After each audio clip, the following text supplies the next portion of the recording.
Good afternoon. I will call to order the July 31st meeting of the Minneapolis City Planning Commission. My name is Matt Brown. I serve as president of the commission. I'm joined today by Commissioners Gagnon, Kronzer, Sweezy, Lupke-Peer, and Freeland.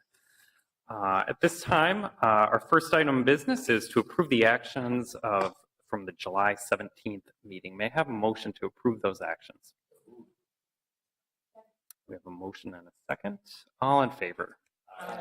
And that motion carries. Our next item of business is to organize the agenda. We'll determine which items will be considered on the consent agenda, which items we'll discuss, and any that are continued or withdrawn.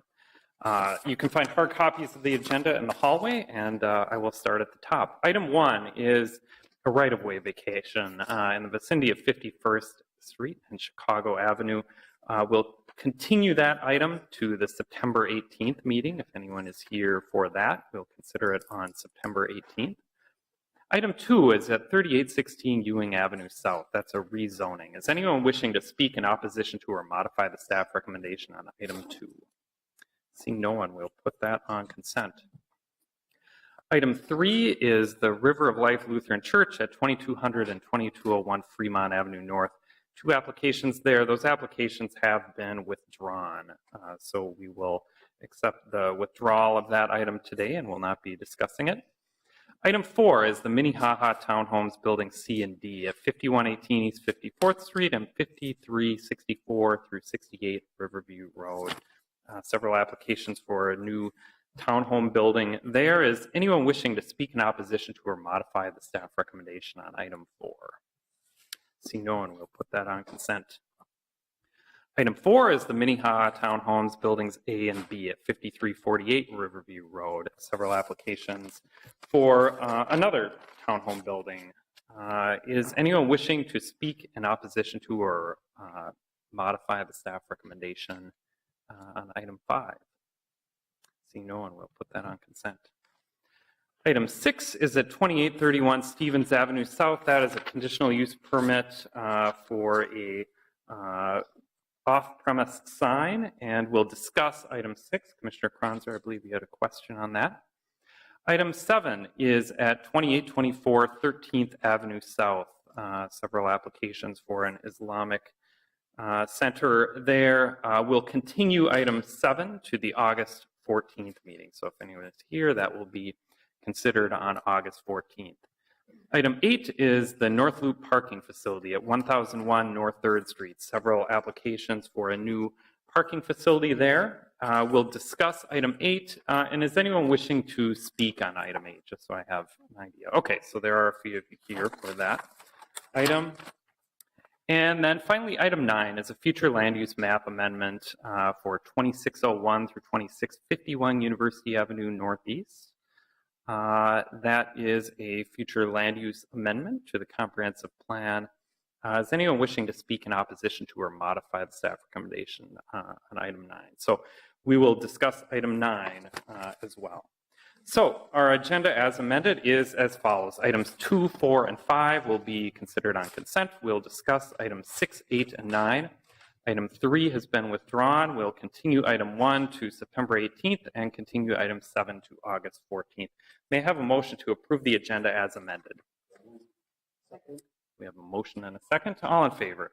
Aye. And that motion carries. Next, we'll consider our Committee of the Whole consent agenda items.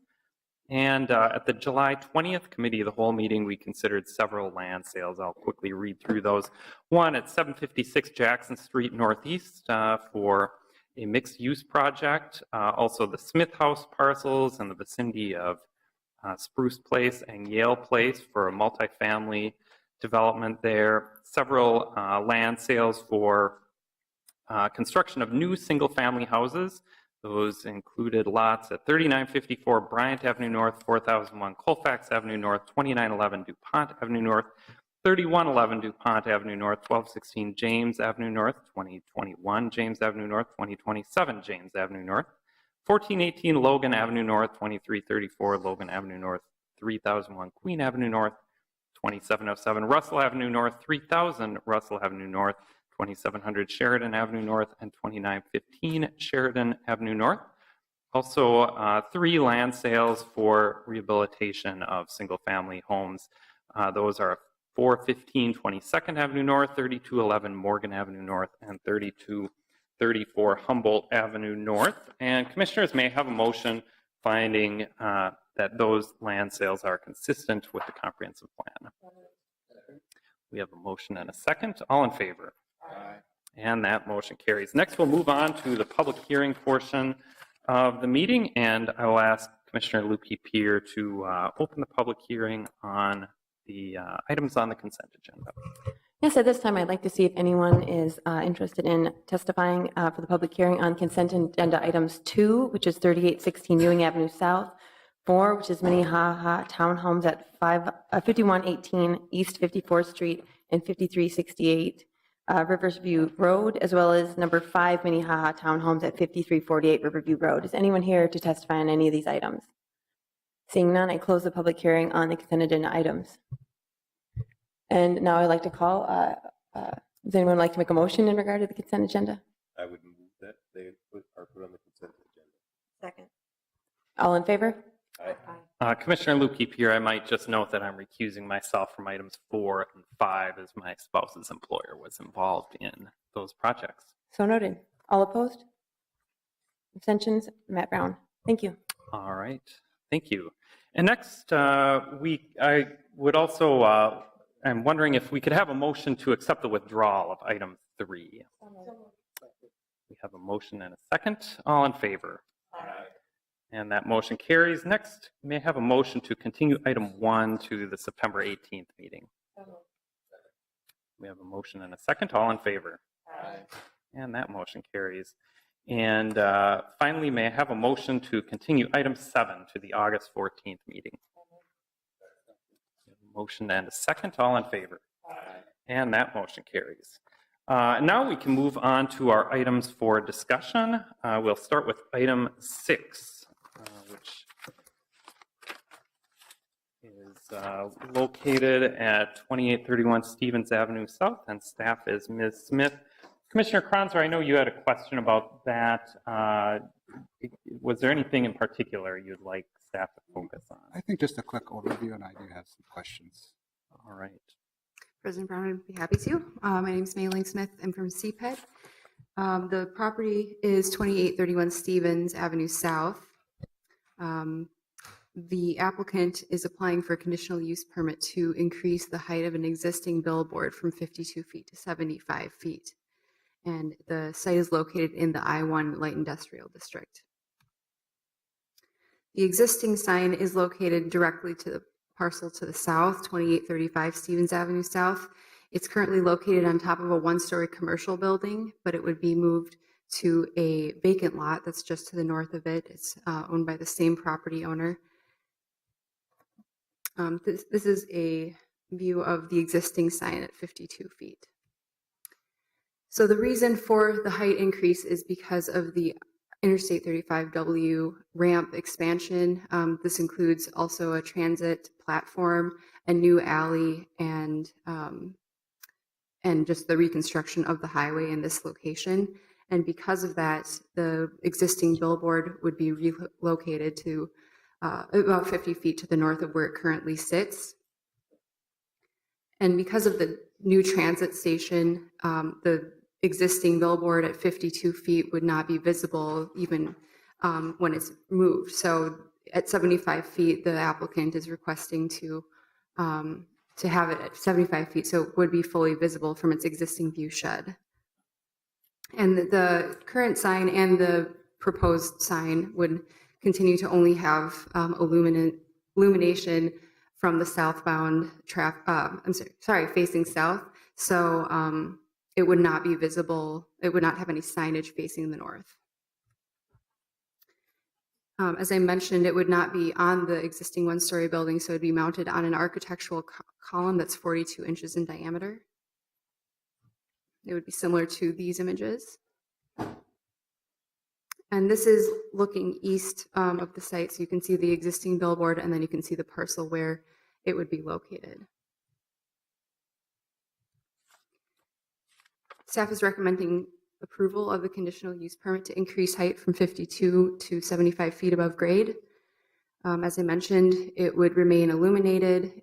It's south-facing only, and the area of the actual sign would not increase. The luminance would comply with all of the zoning district standards, which allows for more illumination during the daytime than at night.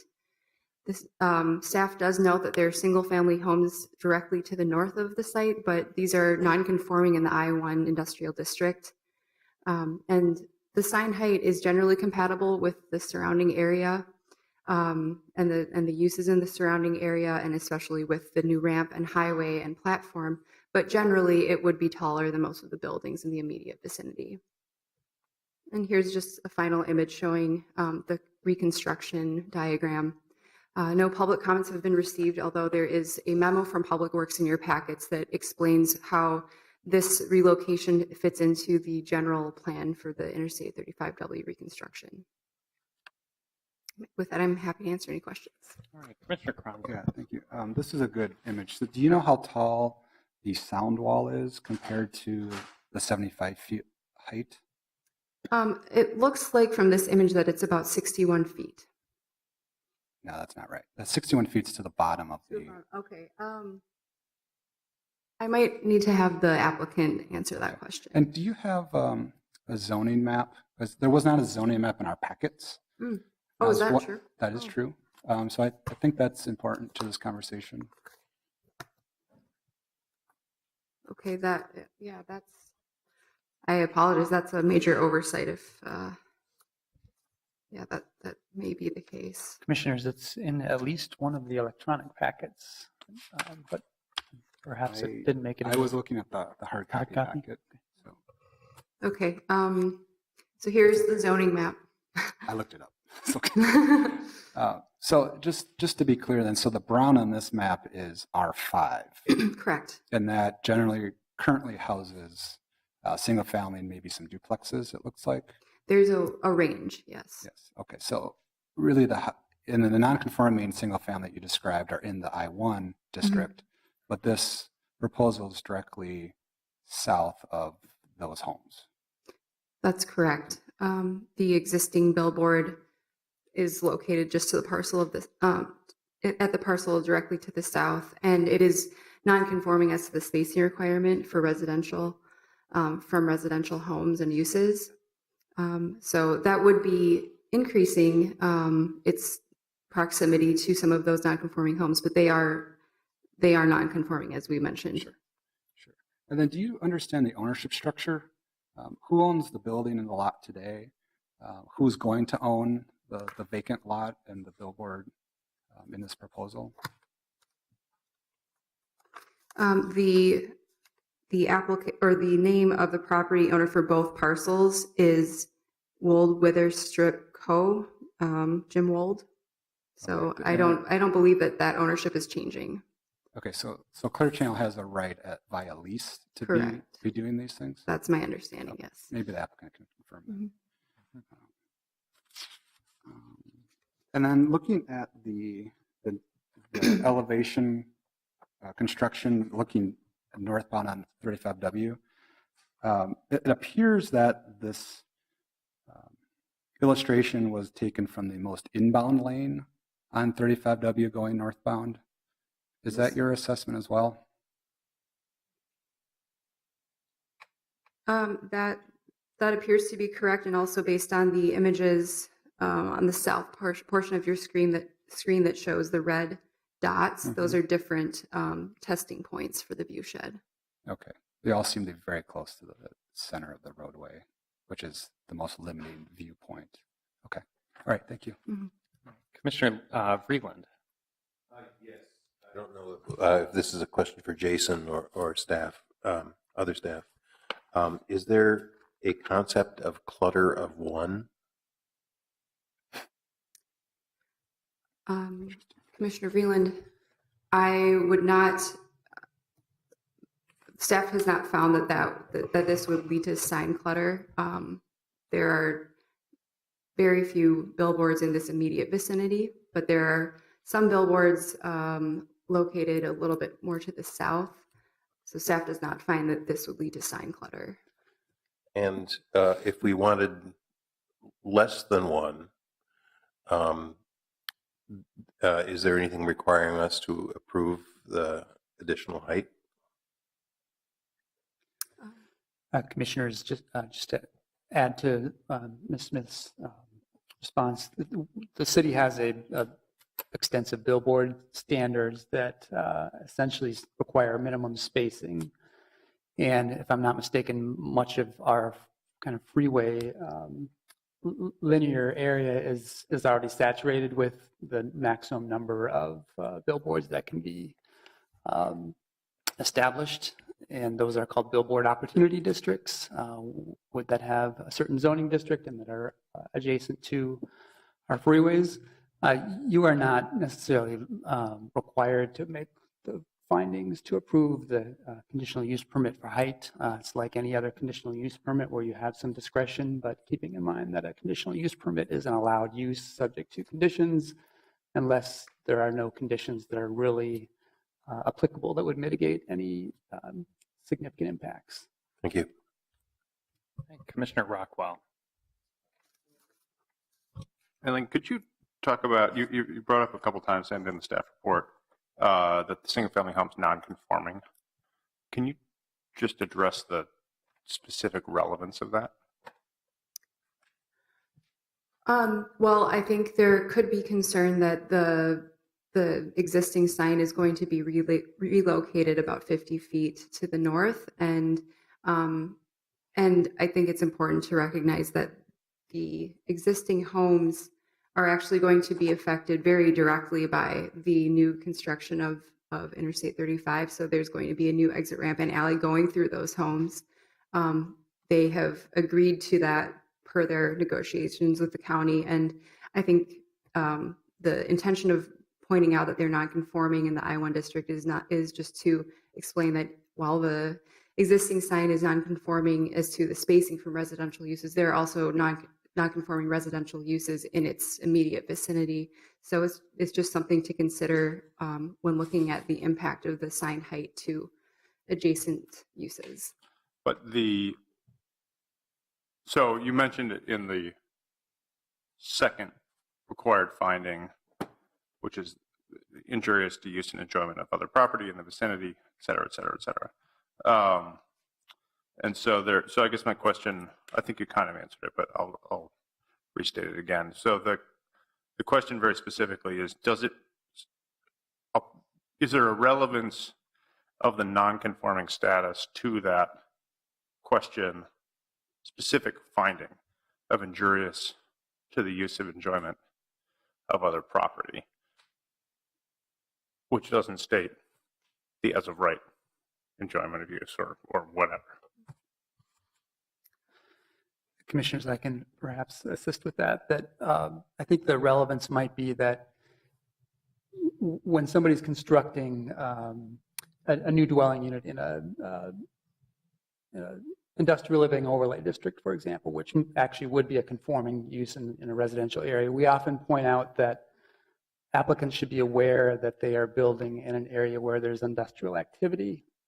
And you can take that logic a little farther in a non-conforming use, that there should be some recognition that that use couldn't be constructed today and that perhaps there are some livability effects or impacts that might not be present in a location where the residential use would be conforming. But in this, contrary to the industrial living overlay district, these houses, my guess is, given my knowledge of the neighborhood, are like 1900 to 1920s houses. So were presumably created before this was an industrial district. Correct? Correct. Okay, thank you. All right. Any other questions of staff? I might just ask, I see that the remnant parcel assemblage is about 5,600 square feet. Do you feel that based on the proposed placement of this billboard, that's still a reasonably developable lot? We're not just going to have a lot there with only a billboard on it in perpetuity. Could someone fit a structure there that met the setbacks generally?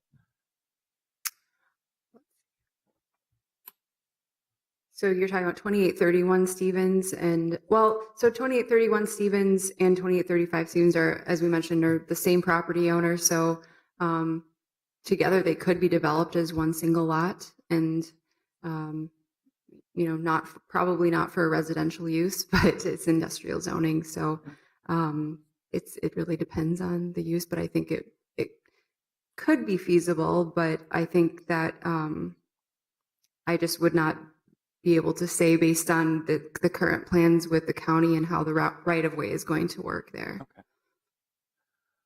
All right. Well, if there are no other questions of staff, I'll open the public hearing on this item. I'd like to ask the applicant to speak first, and please state your name and address for the record, and let us know if there's anything you'd like to add or if you have further clarifications on any of our questions. Certainly.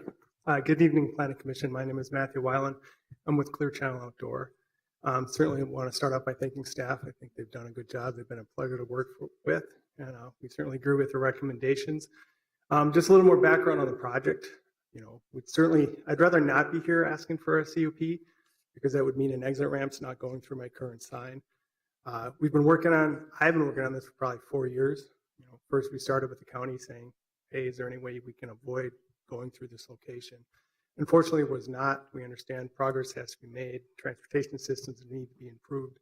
So since that time, we've been working in partnership with Hennepin County and the city to try to find a reasonable solution to this issue. As part of condemnation, there's a number of options you can take. One of them is relocation. If you can find a suitable location in the same area, which is what we're trying to do here. And that's the most reasonable for all parties involved. Fortunately, we've been able to work with our lessor, who is the Wolves, and we're all in agreement that we'd like to try to relocate to this lot and stay in the same view shed. The reason for the request on the height increase from what we had is as stated. We're getting pushed further off the road because of the exit ramps in the alley that's being put in there. There's a new transit station being put in at Lake Street, and the sound wall is being extended through that area. I'm trying to guess. I think there was a question on the sound wall. My guess is it's 35 to 40 feet. I don't know that it's going to be much higher than what's there, but it's extended further along. But in our analysis and reviewing the view of what we have as a view shed today versus what we'll have in the future, that is the reason for the request to be able to keep the same view that we have out there right now. It's a really good location and sign now, and that's what we want to continue to keep. So with that, it's my pleasure to be here. I'm available to answer any questions you may have. All right, Commissioner Kranz. Yeah, I just want to confirm. So you stated that the sound wall is approximately 40 feet. I'm guessing by looking at it. And that's it's relative to 35. the 75 feet of sign height? Yeah, looks to me like it's about halfway up to where the sound is. Okay. And then the Clear Channel has the right to be here based on the current lease with the property Correct. owner? Yep, we have a very long-term lease in place with the current property owner. Okay. How long? We have up to 40 years left at this location. Okay. Thank you. All right, are there any other questions of the applicant? And maybe you can just clarify, why is it that moving the sign as little as 50 feet affects the view shed that substantially? Maybe you could just help us understand. Certainly. I mean, probably one of the most important things with a billboard is its visibility. So the further off the road affects its visibility. You're getting pushed further off the road, the angle to the traffic, all that stuff comes into play when we value the sign. And certainly any visibility issues such as the transit station. So that's what really comes into play. We did a lot of modeling with the county. You see the modeling in there. But what we're trying to end up with on the one drawing we showed you is, a comparable sign to where we started to where we end. And that's what you try to do through law with relocation, is find a comparable location. All right, are there any other questions of the applicant? If there are none, is there anyone else who would like to speak on item 6? Seeing no one, I will close the public hearing. And commissioners, we just have the one application before us, the conditional use permit for sign height. Would someone like to start things off with a motion? Are there any further questions?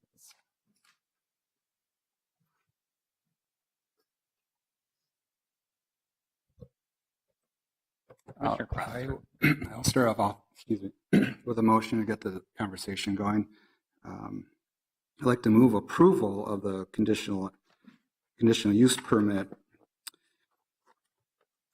for the application of maximum height of an existing illuminated off-premise sign from 52 feet to 60 feet, subject to the following two conditions as stated by staff. All right, Commissioner Kranzer. Commissioners, I think relocation is reasonable here. I think more height is reasonable here. I don't think 75 feet is reasonable here. The new location is farther west. It's closer to as of right residential property. It's not on a building, it will be on a single pole, which actually has more impact to the surrounding areas. Some of the existing trees there will be removed with the project. I do think at the height of 75 feet, it will impede the normal and orderly development and improvement of the surrounding area. And, you know, given the conversation about the non-conforming distance of the sign to the single family, knowing that that is non-conforming as well, I think a little bit lower is reasonable, and I think it would be consistent with the existing view shed of that existing sign. All right, thank you. We have a motion and a second. Commissioner Vreeland. So if I understand this correctly, if we don't approve 60 or 75 feet today, then the next process would be condemnation or continuing the process of condemnation, which would mean that my county representative would be on the hook for some kind of payment for the loss of the sign, but then there would be no sign at this location. Mr. Wittenberg. Commissioners, I guess we don't know exactly how that will play out, but keep in mind, of course, that your decision here can be appealed to the City Council when we're talking about next steps. Okay, is there any further discussion? Commissioner Sweezy, then Commissioner Rockwell. I guess mine is more of a question perhaps for Commissioner Kranzer. How does necessarily making it lower, how is that less intrusive to the single family homes? If it's taller and lit up higher, isn't it further away from the houses? It's not immediately clear to me that making it shorter doesn't make it more of a nuisance for the houses. What do you think? Well, I'm not arguing that's not a nuisance. I guess my argument is less height is less looming. I mean, at 75 feet, that sign is going to loom over multiple homes and probably be visible from First Avenue, if not Nicollet Avenue, at 75 feet. It's just smaller is better in my mind. It's still providing the applicant with the view shed that they do require. So it's more of an issue of the space it occupies at the height? Okay, I was just trying to understand it. And Commissioner Rockwell.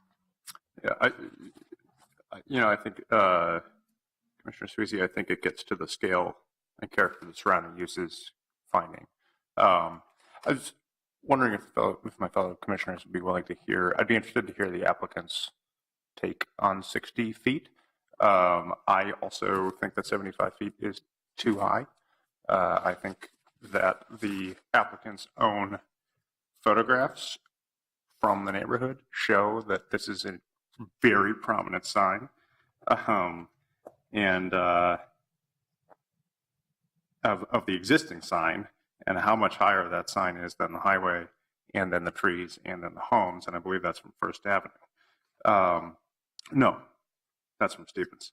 But, it gives a sense of the scale, and we are asked to consider the scale and character of surrounding uses and of the use and enjoyment of other property in the vicinity, both on this side of the highway and others. So given that, I also recognize the marketing needs of a sign.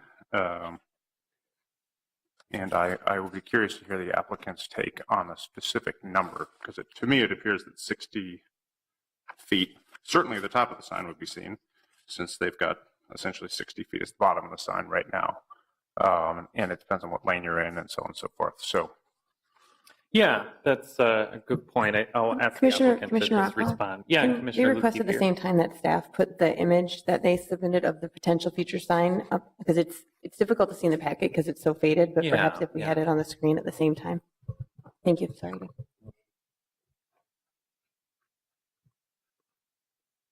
In response to your question, Planning Commission, we did extensive modeling on this to come up with the 75 feet. We know that's what's important to our business. We know the visibility we need, and that's how we came up for it. We just didn't come up with an arbitrary number. We're not trying to push it as high as we can. We want to be what's reasonable for the corridor. But this is what we feel we need to consider this a viable and comparable location. If you take a look at the slides, they're very comparable in views. Is there a way to put another graphic up here? Yeah, you can just set it on the overhead there. This is at 73.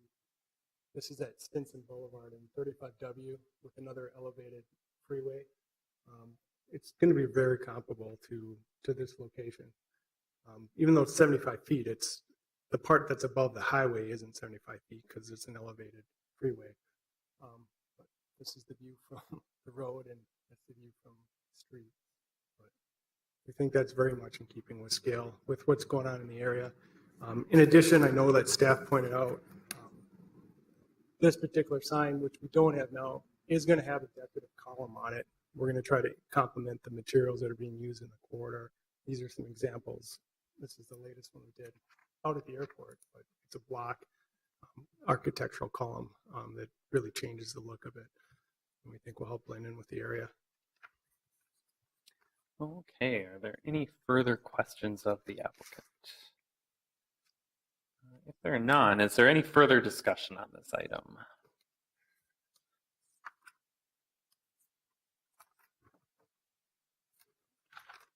Any further discussion? If there is none, we have a motion and a second. Clerk, please call the roll. Before I do, can I just clarify that he said 62 feet? 60 feet. 60? Okay. Yeah, I should restate the motion. The motion is to approve the conditional use permit with the two stated conditions, amending the language so that the height is no more than 60 feet instead of 75 feet. Okay. Gagnon? Aye. Kronzer? Kronzer? Aye. Lipke-Pier? Aye. Magrino? Aye. Rockwell? Aye. Squeezy? No. Vreeland? No. So that is 5-2. All right, and that motion carries. That concludes our discussion on item 6. Our next item for discussion is item 8, the North Loop parking facility. Staff is Mr. Crandall.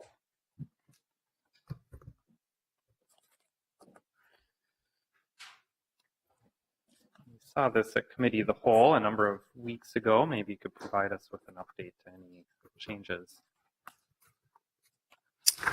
Good evening, Commissioners. The project before you this evening is located at 1001 North 3rd Street. This is in the North Loop neighborhood at the intersection of 10th Avenue North and North 3rd Street. Current zoning on the property is I2. This property is contained within the North Washington Jobs Park, which is an adopted industrial employment district in the Minneapolis Comprehensive Plan, and immediately adjacent to the North Loop neighborhood, which does contain some residential uses as well. This is a bird's eye view of the site as it stands today. The site's currently occupied by a surface parking lot. It is fronting along 10th Avenue North and 3rd Street North. 3rd Street North, should be noted, is dead ends adjacent to the site in a cul-de-sac. This shows the site in its land use context. You'll see all the properties outlined in purple there are designated as industrial uses in the comprehensive plan. This is the purple line shows the boundary of that industrial employment district. And then the pink immediately across 10th Avenue North is designated as mixed use. The city's industrial land use and employment policy plan is designed to protect industrial and employment generating uses in particular parts of the city that have a strong concentration of those uses, or did have a strong concentration of those uses at the time of the adoption of the last comprehensive plan. And you'll note some policy outlined there in the staff report related to that policy plan. Staff feels, or staff is making the recommendation to approve the project today in that this use is supportive of job generating uses adjacent to the site located both within and outside of the industrial employment district. Although parking garages are not themselves particularly job generating, the applicant has indicated that the implementation of this parking facility will allow for the redevelopment of other surface parking lots in the North Loop neighborhood and the general vicinity. So the applications before you tonight are a conditional use permit to establish the principal parking facility in the I-2 district. That is a conditional use. Conditional use permit to increase the maximum building height from 4 stories to 7 stories. The building itself is functionally a 6-story building, but because of the way the zoning code measures height, it's defined as a 7-story building. There's a variance to increase the maximum floor area ratio from 2.7 to 4.8. And the application also includes the vacation of an alley remnant that is adjacent to the site immediately to the southwest interior side yard. This is the site plan. You'll notice that the project also includes a 1-story commercial space fronting along 10th Avenue North. This is a requirement in the zoning code that all principal parking facilities adhere to the site plan review standard that the project be lined with active uses. The applicant is requesting alternative compliance for the 3rd Street North elevation in that elevation does not contain active uses in its proposed form. The applicant is proposing to enhance the public realm along 3rd Street North with some additional plantings there. And then staff has recommended some conditions of approval related specifically to pedestrian scale lighting and to implementing the possibility of plantings along 10th Avenue North. The applicant will be working with Public Works on a number of recommendations that were contained in the traffic study that is a part of the staff report before you. One of the possibilities is that the sidewalk would be widened in that location along 10th Avenue North, and that street trees would be implemented there. Staff is recommending that if that is not possible, that the applicant implement planters along that location to add some greening to that street.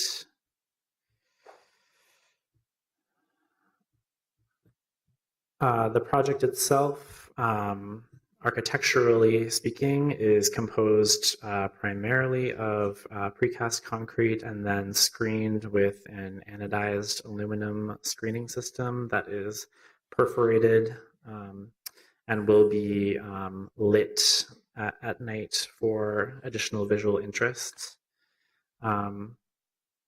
The north elevation of the project that faces the interior of the block is currently proposed as a blank concrete wall.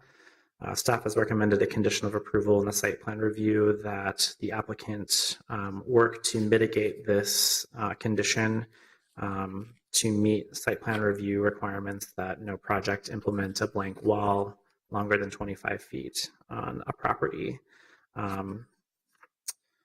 That condition includes the implementation of integrally colored concrete as well as any surface textures or patterning. This is a axonometric of the parking garage showing that wall along the north elevation. And then some photos of the site as it stands today. You'll notice that the public realm condition along 10th Avenue North is somewhat not ideal. So that concludes my presentation. I know the applicant is here, and I'll take any questions. Commissioner Lukey-Peters. Can you tell me if Public Works weighed in at all on the future of 3rd Street North? Are they intending to heal the grid as they are trying to do throughout the rest of the city and connect it so it ties into Plymouth Avenue, or is the long-term plan to completely abandon that?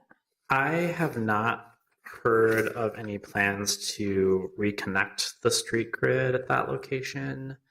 Public Works did review the traffic study that was a part of this project and disagreed with several of the recommendations in the traffic study, but did note that there is a federal grant coming through in 2019 that would fund a lot of pedestrian enhancements in the North Loop generally and potentially in this location as well.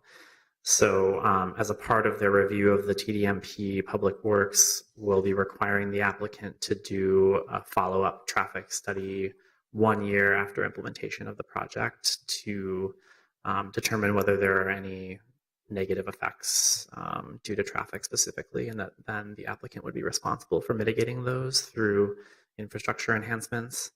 But no, I have not heard about the street grid reconnection in that location, although that was a discussion early on in the project that we wanted the public realm in that location to be at the same level as any of the other improvements that happen in the area in case that were to be a reality in the future. Does staff feel as though that has occurred or no? I'm sorry? Is it staff's opinion that that has occurred? The applicant made a few changes to the 3rd Street elevation to address some of our concerns. Originally, and I can't remember if this was the case at the COW meeting, but originally the application was proposing 2 separate curb cuts along 3rd Street to access the parking garage. And so the applicant consolidated those into 1 curb cut in order to reduce the impact on potential pedestrian conflicts there. And then they are proposing a number of enhancements to the public realm. There is a note in the Public Works comments that should it be determined that additional parking striping and roadway striping is necessary, that the applicant would also bear the cost of that in implementing the project. Thank you, Peter. All right, are there any further questions of staff? If there are none, I'll open the public hearing on this item. I'd like to ask the applicant to speak first, and please come to the microphone and state your name and address for the record, and let us know if there's anything you'd like to add.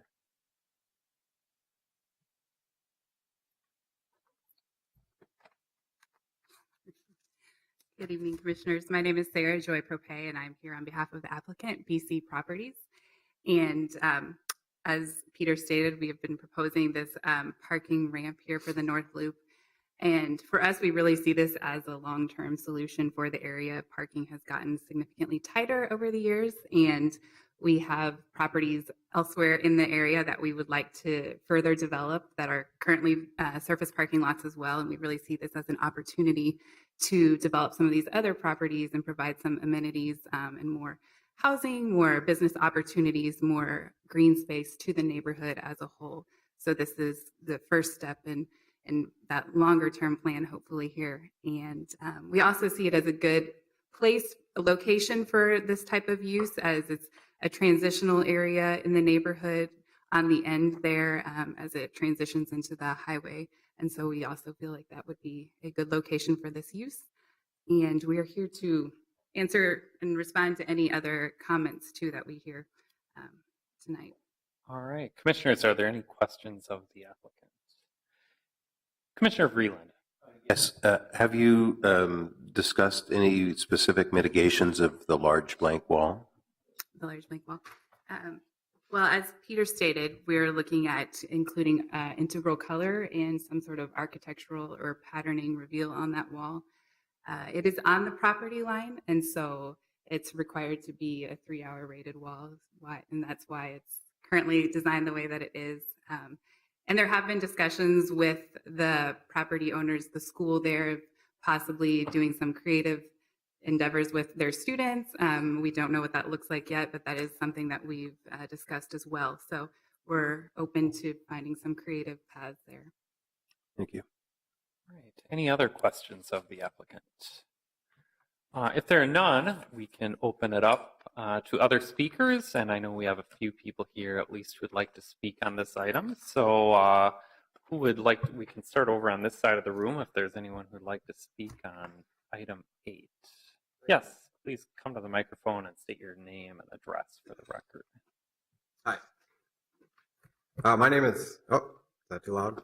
No, my name is Corey McCracken. I'm a resident of 901 3rd Street North. I'm directly across from where they're building this parking garage. And I guess right off the bat, I just had a few questions.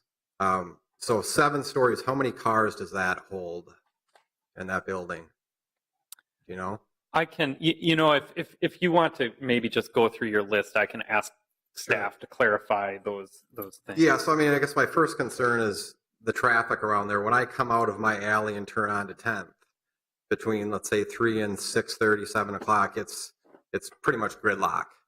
And if you're going to add thousands of cars or 500, whatever it is, into that ramp, it's going to be chaos every day and every morning coming out of that street there.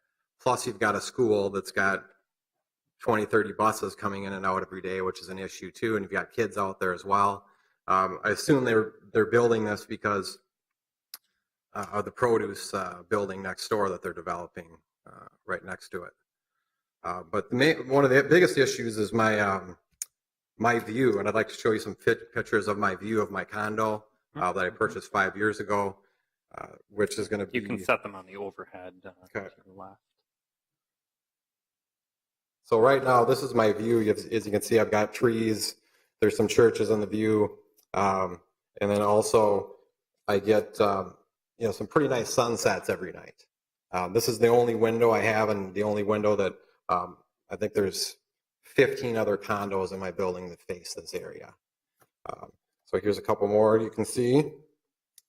And then here, just to the right here, that's the school that you can see on the corner there.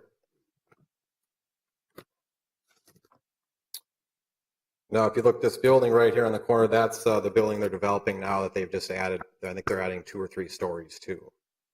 So that already is going to affect my view that goes down Washington. There's a couple more, and you can see kind of the trees, the view.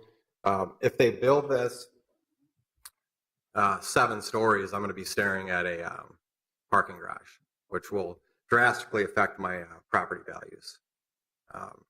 That, and as well, I guess the question would be is this a public ramp? Is it private? What hours are there? I mean, I'm going to have, if people coming down to the bars and restaurant are parking in this until 2 in the morning, am I going to have lights flashing, car lights into my living room till 2 in the morning? That's another concern for me and everybody in the building as well. So the biggest thing is the property value, the traffic. I mean, I could see maybe 3 stories, maybe 4, because right now that lot is filled every day, and it is pretty dumpy looking. I mean, you've got mattresses and stuff, and people dump there, and so it would be nice to have something there, but I just don't see 7 stories being a good fit. And it's like I said, it's going to destroy our views and our property values. Thank you. I might just ask the applicant to clarify, the speaker inquired about the number of stalls and kind of the traffic. I know there was a lot of traffic information included in our packet, so perhaps you could just clarify what your kind of projections are for the traffic volumes and how that relates to existing capacity on the street, just since the speaker had asked about that. So the application is for 356 parking stalls are what will be included in the ramp. There's currently about 86 parking stalls on the surface parking lot that it is taking the place of. And I would say that the parking lot to the east of the building, the Bassett Creek Business Center lot, is approximately, I believe, 350 or so.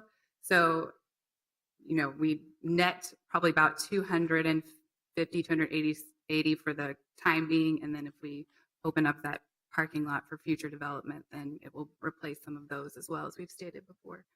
In terms of traffic, the TDMP that we had done did not raise any major concerns about traffic stacking up there. That was something that was not noted as a major concern. And in terms of the school buses too, we've been speaking quite a bit with the school to understanding the way their bus systems flow through that area.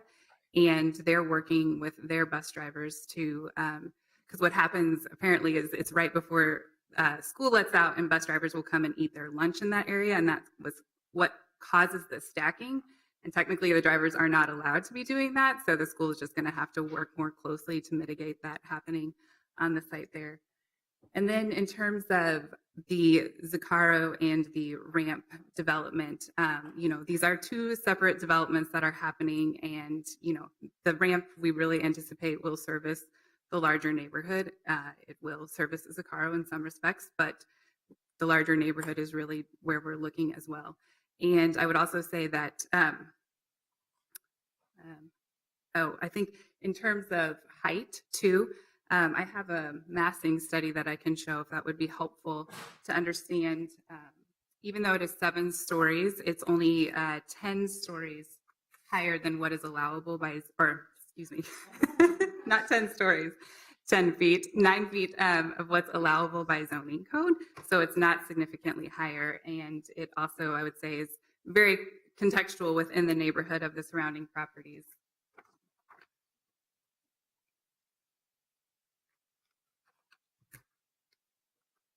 I don't know how well you all can see this. How do I zoom in? Is that helpful? So as you can see, the Bassett Creek Lofts building is 66 feet, and the majority of the ramp will be 64 feet. And then another question that you raised was in terms of who will be allowed access to the ramp or what will it look like. So we anticipate that during the weekday, during business hours, it will be mostly contract parking for businesses in the neighborhood, but there will be some hourly openings as well, we anticipate. And then on the evenings and weekends, it would be hourly parking for visitors, guests of residents to utilize the neighborhood. So, does that address all the questions? I believe, I think he also asked about the hours of operations. Would it be available for public use basically 24 or overnight? Right. I don't know if we've actually discussed closing the ramp in the evenings and what that might look like, but I'm sure that's something that we can discuss. Okay. Yeah, good. Thank you. We can move on to other speakers. Is there anyone else or do you have anything else to add? Just to add what I mentioned about the lighting, you know, with car lights coming into my living room was something I'd like to be addressed. And just the last thing to be said is, I don't know if you guys go out to these locations or actually see them, but if today is the final vote, or if you can put this off, I'd recommend you go out there around between 4 and 6 and see the traffic. And when you go from 80 cars to 350 plus the buses, it's bad now. It's going to be a lot worse if this happens. So, all right. Thank you. Thank you. Is there anyone else who would like to speak? Yes. I can address the lighting comment. I'm David Miller with Urban Works Architecture. The ramp itself will have spandrel panels that go up to 42 inches. So that will block any of the headlights coming from cars. And then we also plan to have decorative lighting shining from the exterior of the ramp onto the screen to kind of mitigate any effect of the light fixtures inside the parking ramp. All right, thank you. And who would like to speak next? Yes, please state your name and address for the record. My name is Barb Leininger, and I also live at 901 North 3rd Street. My main concern is with the traffic. And I'm not sure what the traffic study showed or when it was done, but currently, as Corey mentioned, between 3 and 6, the traffic backs up beyond our alley exit, and that's from the stoplight at Washington. Now, I see they're asking for traffic control at 3rd and 10th. I think that's an excellent idea, but then that just backs the traffic up further. Currently, the only exit from the parking in Bassett Creek Lofts is via the alley onto 10th Avenue. So if the traffic's backed up, we're just praying for someone to let us out onto the street. It would be very doable for Schaefer Richardson to create an alternative exit route. And in fact, they ask us to do this when their trucks are currently blocking the alley. So if there's any way that could be made a part of the conditions or at least looked at, that would be very much appreciated. All right, thank you. And is there anyone else who would like to speak? Yes, and please state your name and address for the record. My name is Margaret Mahan. I also live at 901 North 3rd Street. And a lot of the arguments that my neighbor have, I also have, but I have some additional ones, and mine are concerning safety and livability. So this morning I left out my condo and I went down 3rd Street towards 10th, and I tried to cross 10th. In the process of me crossing 10th to go on my morning run, I was almost run over twice by different cars coming flying in there. Well, on my way back from my run, I was also almost run over again. So that's 3 different times that I had to avoid a car from hitting me in that intersection. I watch for them. If I don't move out of their way, they will run me over. And this happens every morning when I go on a run. If I try to take my bike out there, I can't take a left turn on 3rd Street over into 10th at all. If I'm coming in anyway on my bike, I have to avoid 10th completely. Otherwise, cars do not move. They just run you over. There's a bike lane over there. You will see that there's infrequently bikers because of the fact that even though there is a protected bike lane, not protected, there's a bike lane, it is still a very dangerous area. Not to mention that there is a small school there, and every morning when I come back from my run and I am drinking my coffee, there's a bunch of children playing in a playground over there. Adding in this parking garage will not help for anybody in this neighborhood. I'd like to bring up the fact that the CDC considers TBI the leading cause of death and disability in young adults. Most of the people that live in my neighborhood are indeed young adults. MVCs are the 3rd overall leading cause of TBI-related deaths, hospitalizations, and ED visits. This means that those cars that are about to run me over are going to cause TBIs. I don't want that in my neighborhood.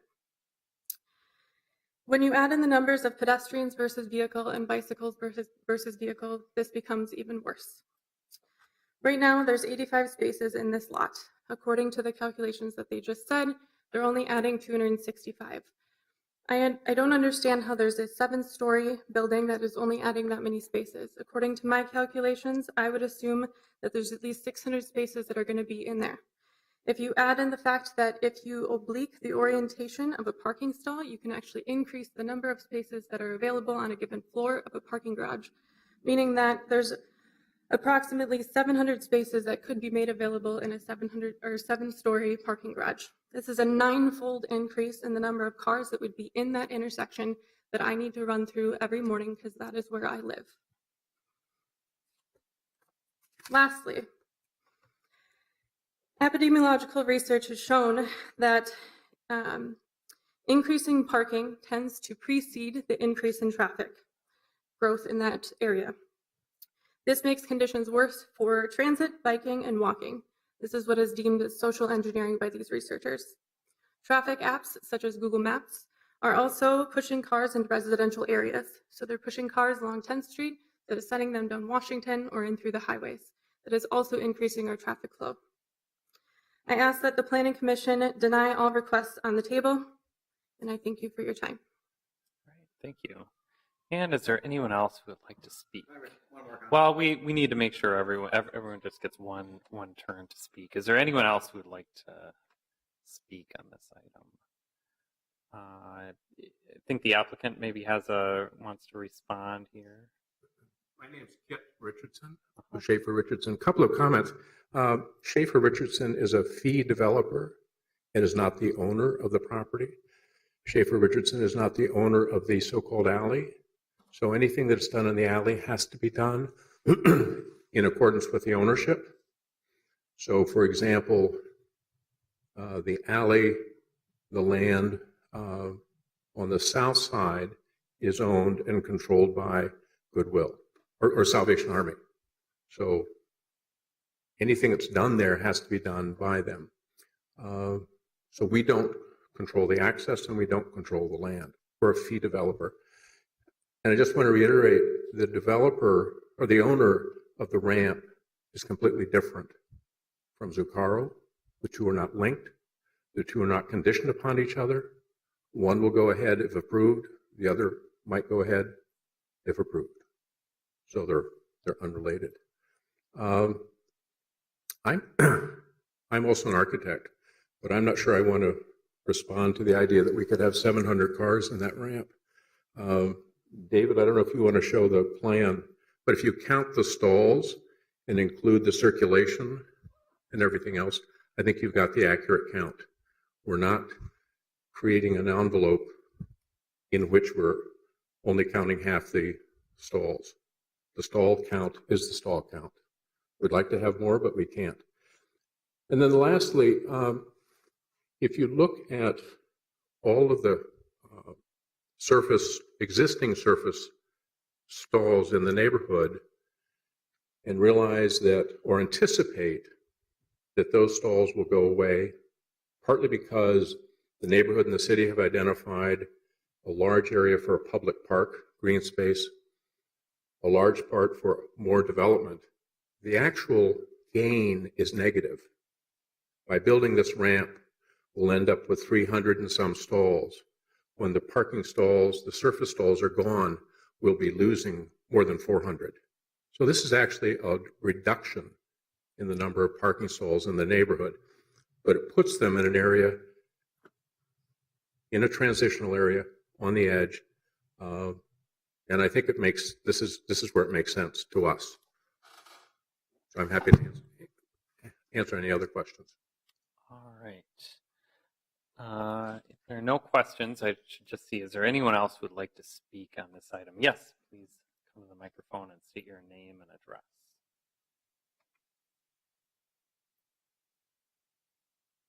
Yes, my name is Captain Jack Sparrow. I'm a candidate for mayor of Minneapolis. I live at 3522 Bloomington Avenue South. I'm here to speak on another issue, but after hearing some of the other speakers. Well, this public hearing is just for this parking facility. That's what I'm going to talk about. Please keep your remarks. That's exactly what I'm going to talk about. Yeah, I'm going to talk about that. So after hearing the other speakers speak about this, I think I'm opposed to it. I want to have less infrastructure to accommodate automobiles and more infrastructure to accommodate bicycles, pedestrians, and encourage people to take transit. It's not only the risk of being run over by automobiles in that area and other areas, it's also automobiles cause pollution. Cancer rates are higher in areas where large concentrations of cars. So let's not encourage more automobiles to come into the central city. Let's get rid of them. All right, thank you. And is there anyone else who would like to speak on this item? Seeing no one, I will close the public hearing. And commissioners, we have five applications before us related to this item. Are there any further questions, or would someone like to start off the discussion with a motion?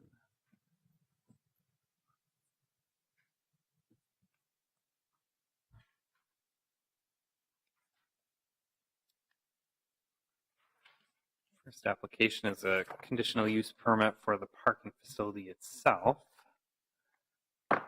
Commissioner Kronzer. Thank you, President Brown. I will move staff recommendation A, conditional use permit to allow a new principal parking facility with the one stated condition. a motion to approve item A, the conditional use permit for the principal parking facility. Is there a second? We have a motion and a second. Any further discussion? Commissioner Magrino. I'll just say generally, I think I would be wary of approving a parking garage. I tend to agree with the last person who was testifying there that we shouldn't probably be encouraging folks to drive. But in this particular location, sort of a district parking solution, I think makes a lot of sense. You could potentially free up a lot of the other surface parking lots in the area for a higher and better use. And so in that sense, I think it does support the city's goals overall. Commissioner Rockwell. I just want to echo Commissioner Magrino and to the degree that it is unsafe walking and biking in the neighborhood. I think that is one of the city's big focuses these days, is making improvements in that area. We heard from staff at the beginning of this presentation that Public Works would be doing another look at the intersection in the area and examining which pedestrian and bicycle improvements may be appropriate. And so that's a process that I believe works and is part of the process. I share the hesitation on adding parking, but I do think that we are unfortunately at a point where parking is needed to facilitate development. This is an area where there is increasing pedestrian and bicycle traffic, and studies also show that the more people who are walking and biking in a neighborhood, the more cars are looking out for those people, and the safer it becomes by adding that density. And this is going to be, my hope is, a catalyst for that density. And so therefore I will support the motion, but not because I am thrilled about a parking garage, but because I think that this is something that will facilitate the growth of a real urban neighborhood, continued growth of a real urban neighborhood, which is going to strengthen all of these other transportation systems and cleaner energy systems. All right. Is there any further discussion? Hearing none, we have a motion and a second. Clerk, please call the roll.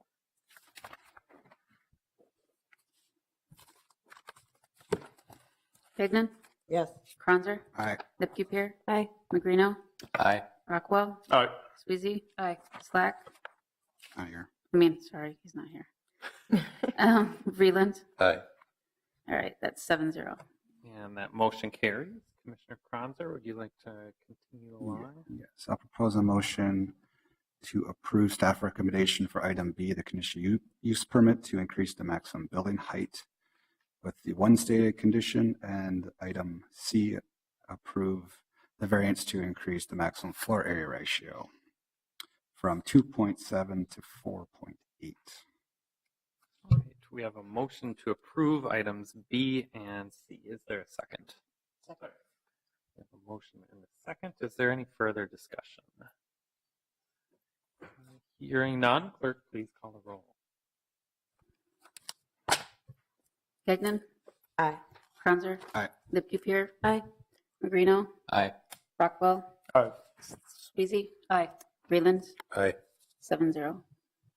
And that motion carries. Next, we have items D and E, the site plan review and alley vacation. Commissioner Kranz. I propose a motion to approve staff recommendations for site plan review with the 6 stated conditions, and also item E, that to approve the alley vacation.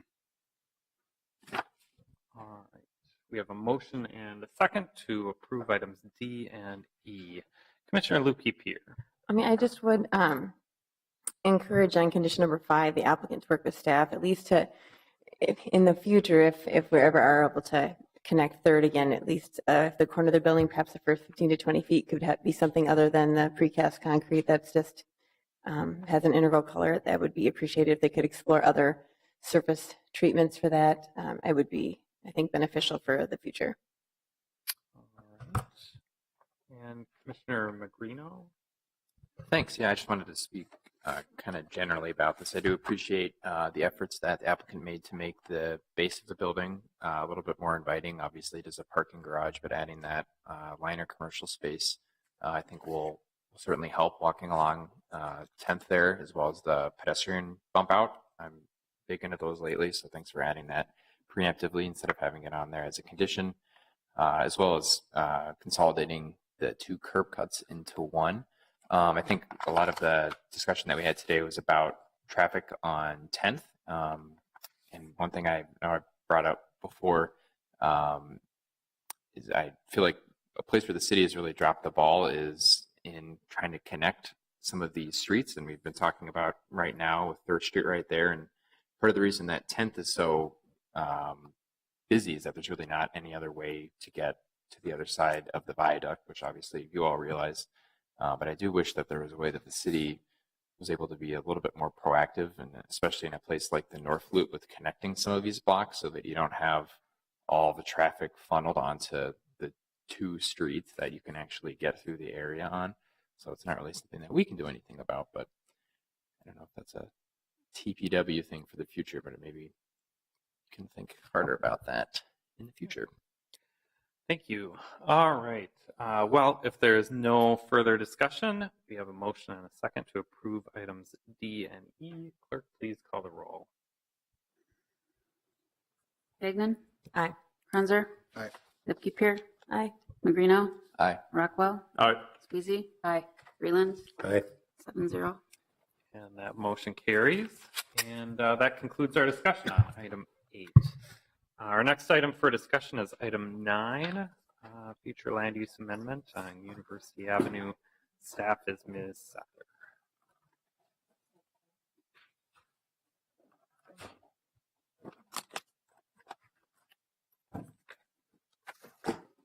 Good evening, Commissioners. The next item is a future land use map amendment, a comprehensive plan amendment for the properties located at 2601 through 2651 University Avenue Northeast. The properties that you see in the map before you identified as residential properties, that's a combination of 6 duplexes and 2 single-family dwellings, a total of 14 dwelling units. These were recently acquired by the city of Minneapolis. They're zoned R2B, which is the 2-family residential district. They have a future land use designation of urban neighborhood, which you see here in yellow. The MnDOT parcel is at 2651 University Avenue Northeast.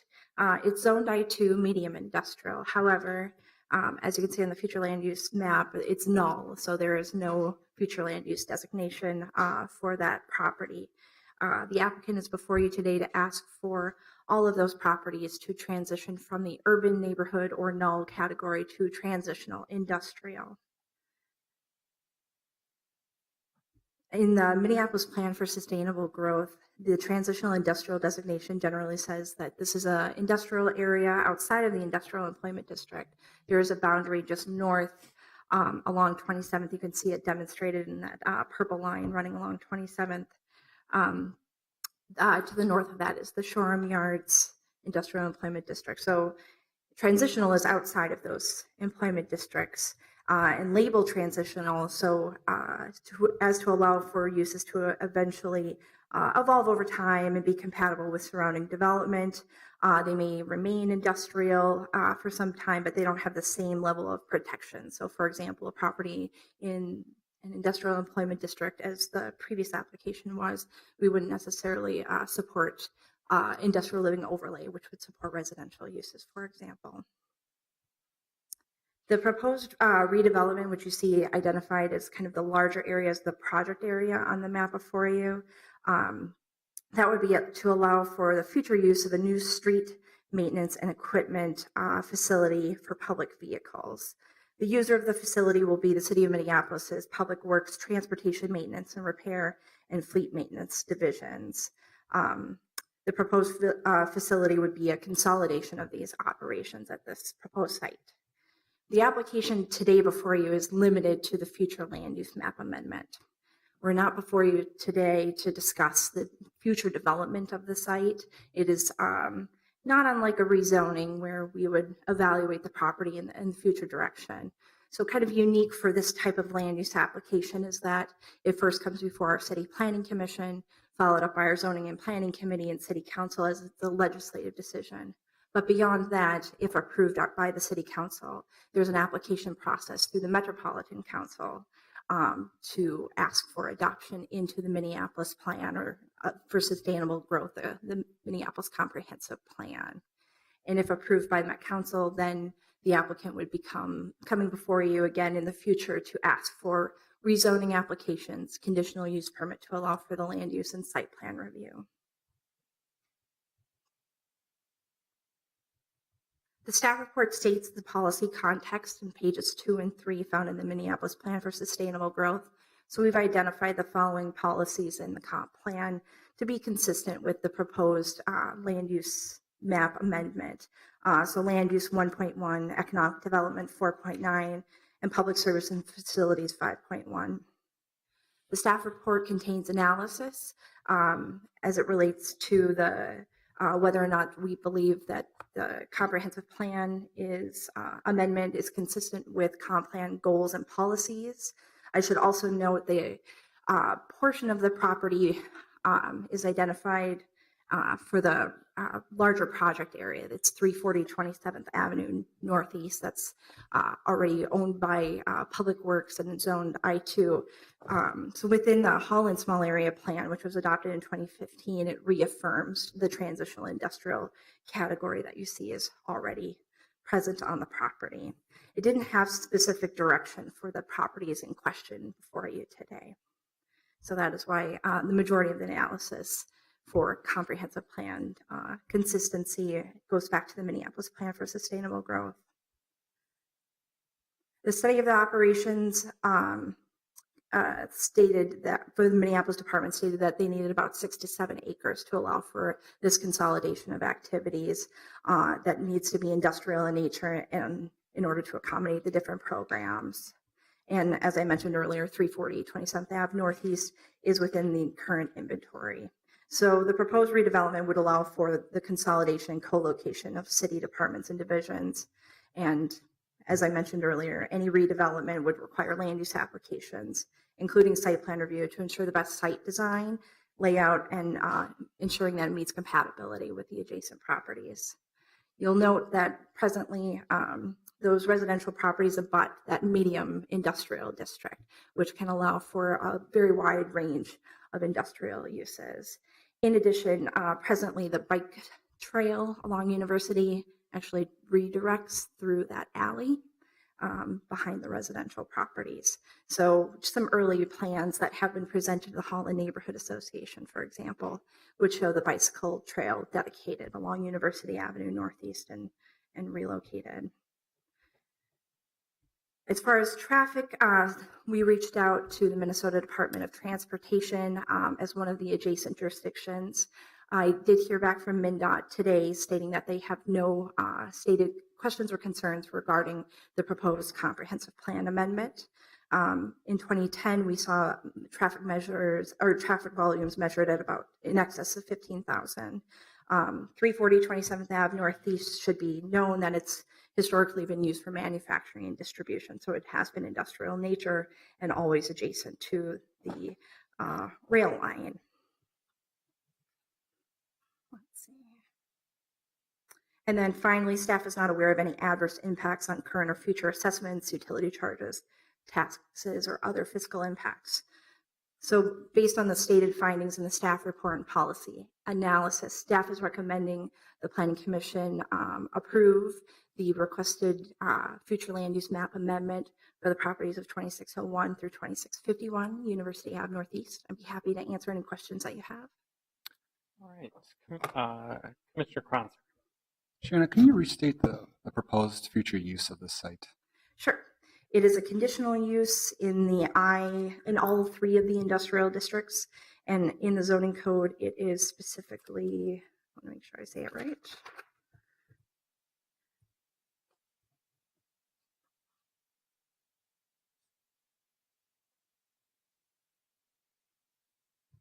Street maintenance and equipment maintenance facility / garage for public vehicles.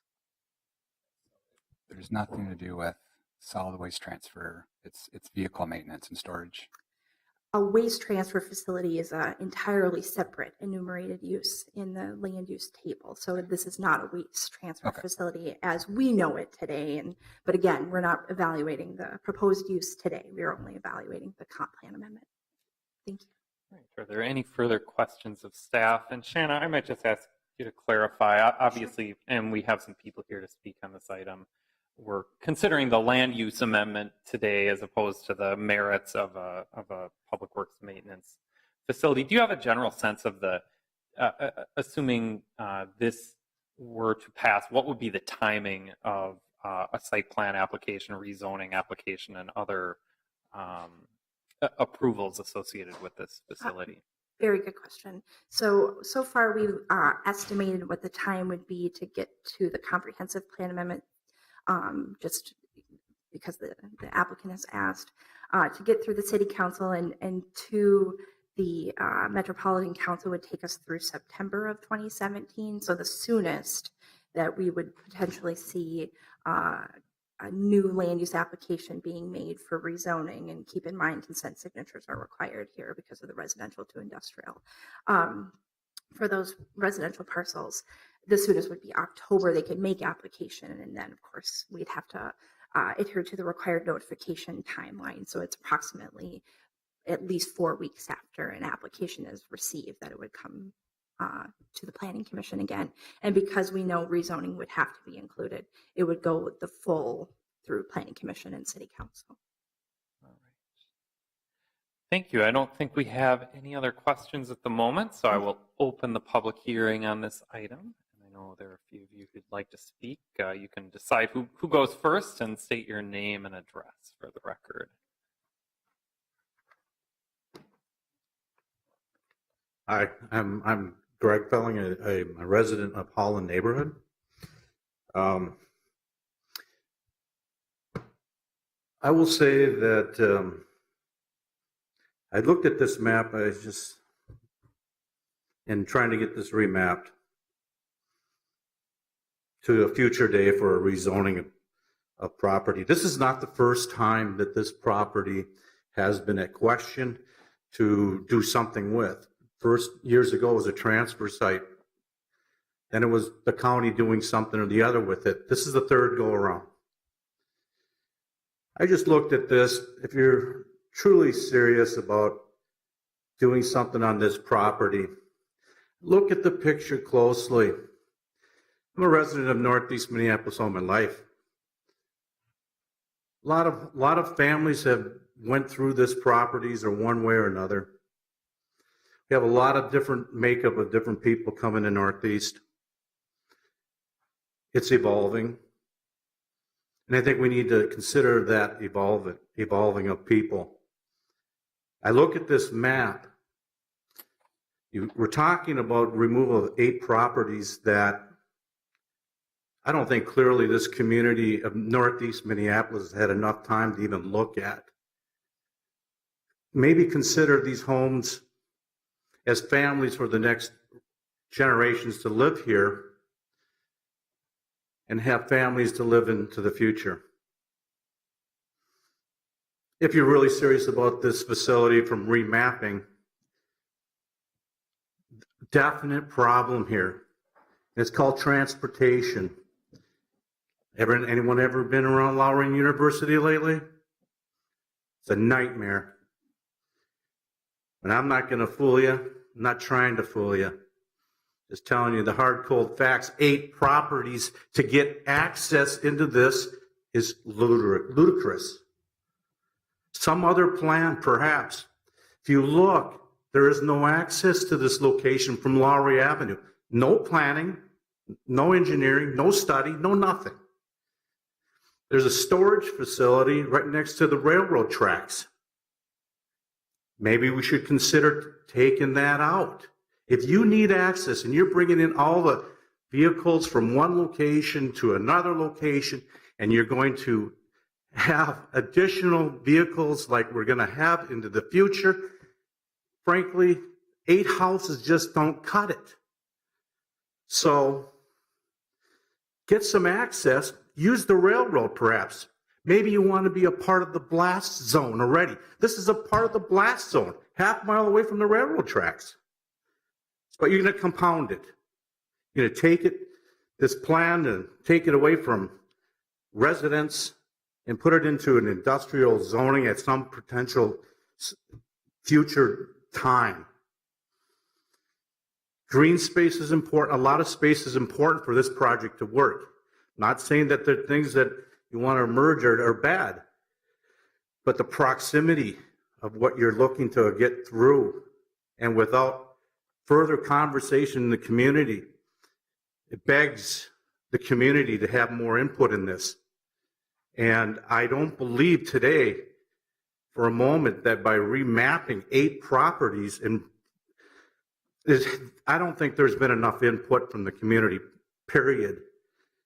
And then you'll find out whether or not we're actually putting the cart before the horse. Thank you. All right, thank you. And is there anyone else who would like to speak? Yes, please state your name and address for the record.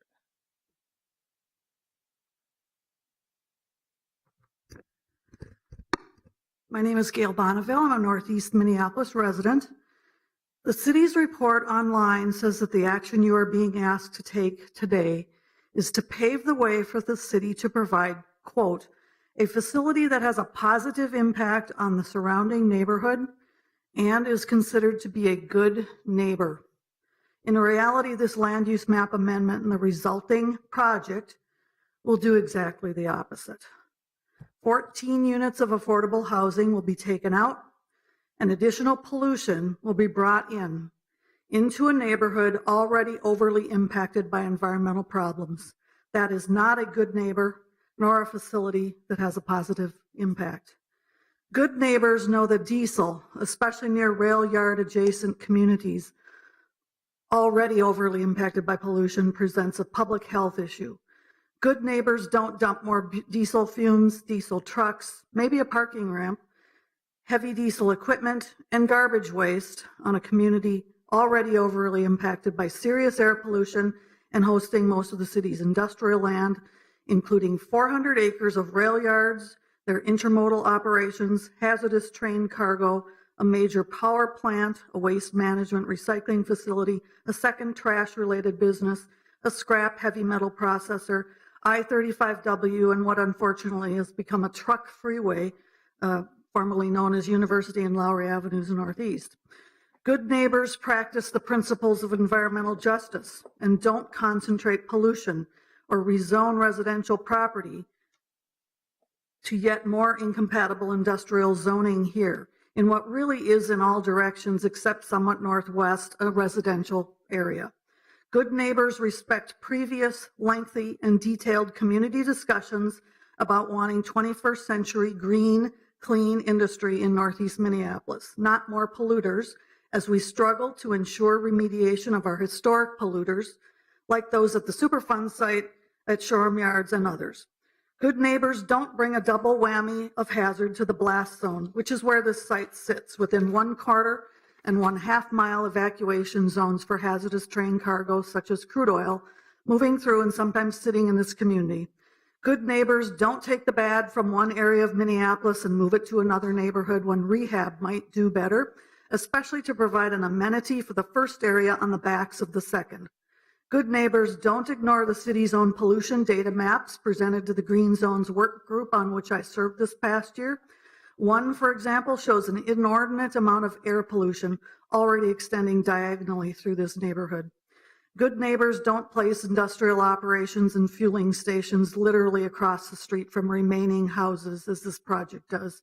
And probably most crucial to you today as a planning commission, good neighbors don't approve projects inconsistent with the city's comprehensive plan, as you would be doing today if you approve this. Specifically, land use policies 1.1 on, quote, enhancing the environment and protecting public health, unquote, is being negated, as is 1.1.5 on promoting compatible development, 1.1.7, and 4.9.1 encouraging private sector development and prioritizing economic development at commercial nodes and corridors. This will actually be deterred if this project goes forward.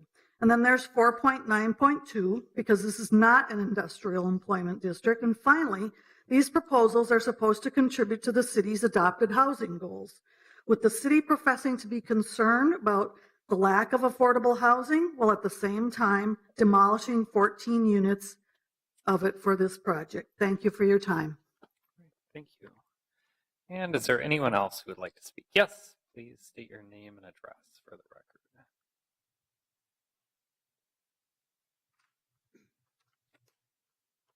Hello, my name is Karen Peterson. I live at 215 Broadway Street in Sheridan neighborhood.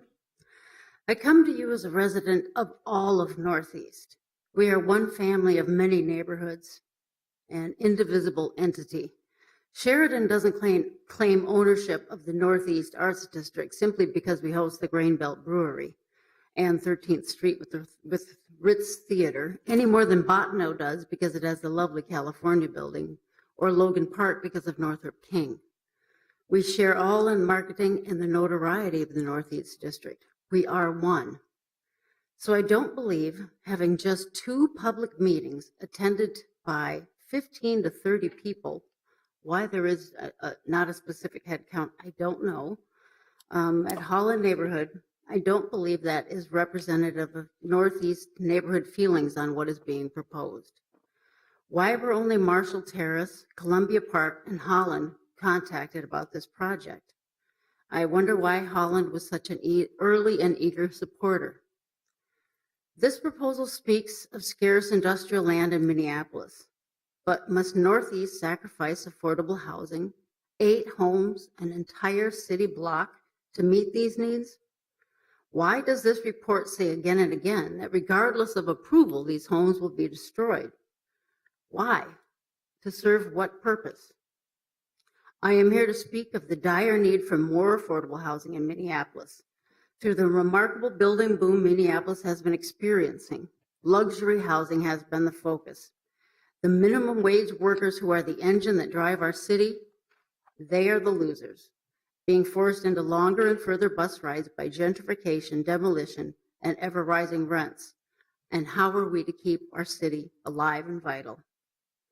There has been talk beyond this report of using the vacated city properties for more and better affordable housing. However, these opportunities have their own issues. How polluted will these sites be? How long will the remediation take? And where will funding come from to clean up and to rebuild? Our federal government? And how long can people wait? As recently as 2009, the Minneapolis Advantage program thought enough of saving homes in Holland neighborhood to include it in its program aimed at helping first-time home buyers to stem the tide of foreclosures caused by the economic crash. The idea being that people make a community, that there is value in our old homes, and with a little assist, Minneapolis could, and I quote, bring people back to the blocks. Now that the city is finally pulling out of the economic crash and homes are once again regaining some value, the city swooped in, bought the houses before they had a chance, and these houses never had a chance to regain their value. Now imagine instead if Minneapolis took a cue from its sister city, St. Paul, and instead of tearing down our history, we celebrated it and built up. I'm thinking now of Dayton's Bluff, or it could be West 7th Street. Just a few short years ago, the area was riddled with crime and many of what others called substandard rental housing units. The call went out to tear them down and start anew. Instead, we are seeing a rebirth of some of the area's oldest homes are being restored. Beautiful history has been recovered and discovered. And Dayton's Bluff and West 7th are experiencing wonderful, painful, beautiful reawakening, and a community is being rebuilt. Now, the planners of this proposal speak of wanting to be good neighbors and of transforming the entrance to Minneapolis. I ask, what could be more welcoming than a whole block of fully restored 1900-era homes, perhaps even preceded by some lovely green garden space? Aren't actual neighbors really the best kind of neighbors a community could hope for?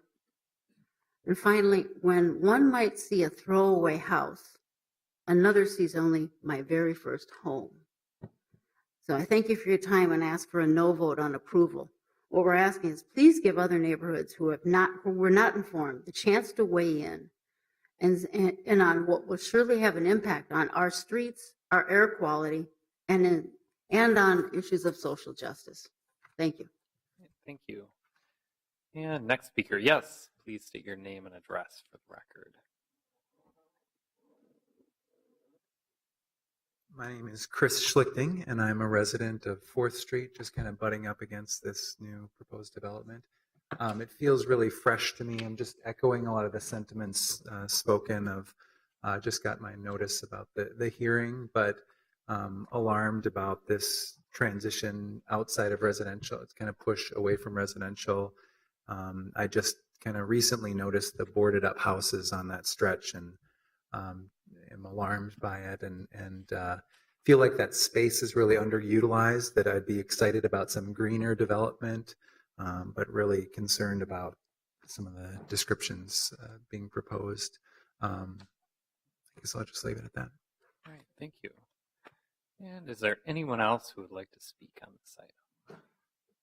Yes, and please state your name and address for the record.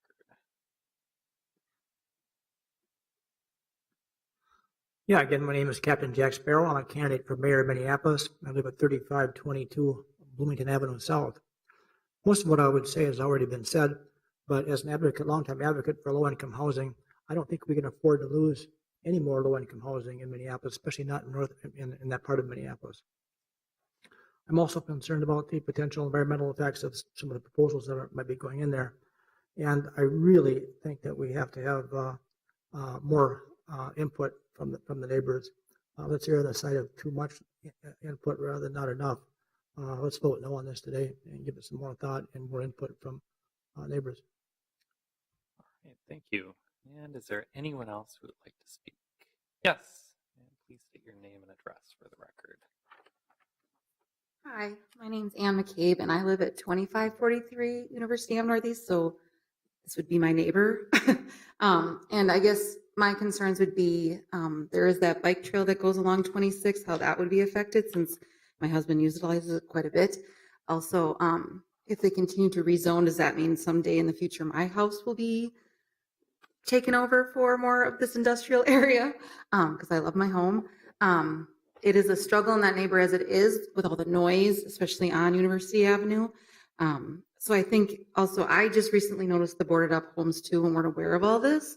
And I would at least ask that we could have some more time for us to gather the neighborhood better and get some more input since this will literally be our backyard. So at least that could be considered. So thank you. All right, thank you.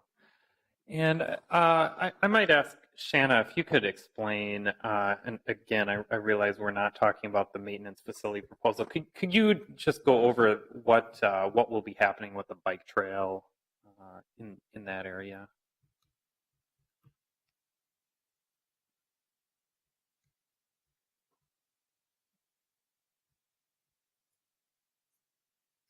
This is probably the best one, Bob. For the bicycle. Yeah, would you like the applicant to answer? Probably in Yeah, more depth? that would be helpful. Thank you, President, Commissioners. My name is Robert Friddle. I am Director of Facilities Design and Construction for Property Services, Division of Finance and Property Services. I'll answer that question and a couple more if I may, and then return to public comment. The bike trail, actually, I think I saw a better diagram for it here. On the left, you can see the current condition with the 8 houses and the alley that runs behind it. And currently, the bike trail is signed to follow the alley. So the trail comes down University, follows the alley down to 26th, and then turns east over to 5th. And so with the plan on the right, we've got a roughly 50-foot wide landscape buffer strip running along the whole western edge of University, between the building and University, and the intent is to reroute the bike trail in that landscape buffer, vacate the alley, and demolish the houses, and then have a landscape buffer with that bike trail running through.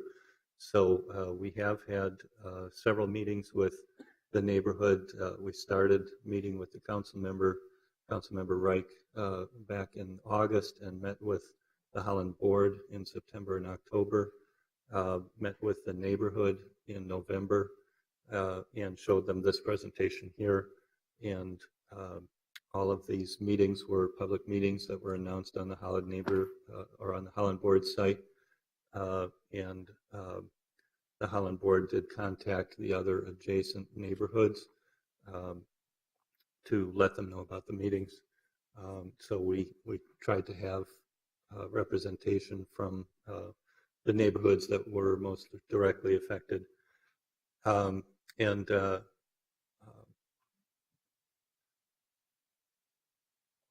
We actually had a meeting a couple of weeks ago with the neighborhood again to do planning for this landscape buffer and to get feedback from them on the design of this landscape buffer and what they would like to see in it, what type of activities, and got a lot of good feedback from them. And we do intend to have another meeting with them in the next couple of months. We have a public artist who will be selected and meet with them, as well as there's a city public art grant for $200,000 for this site. And our hope is to collaborate with that public artist and the neighborhood on the art and landscape buffering. As you can see with these plans, the buffer does continue to the east along 26th as well.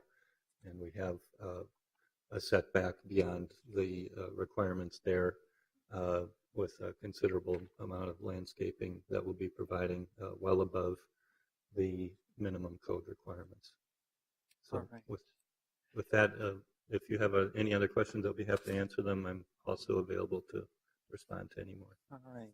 And would that bike trail continue along 26th as well over to 4th Street, Yes. the off-street Yes. trail? Okay. And Commissioner Gagnon.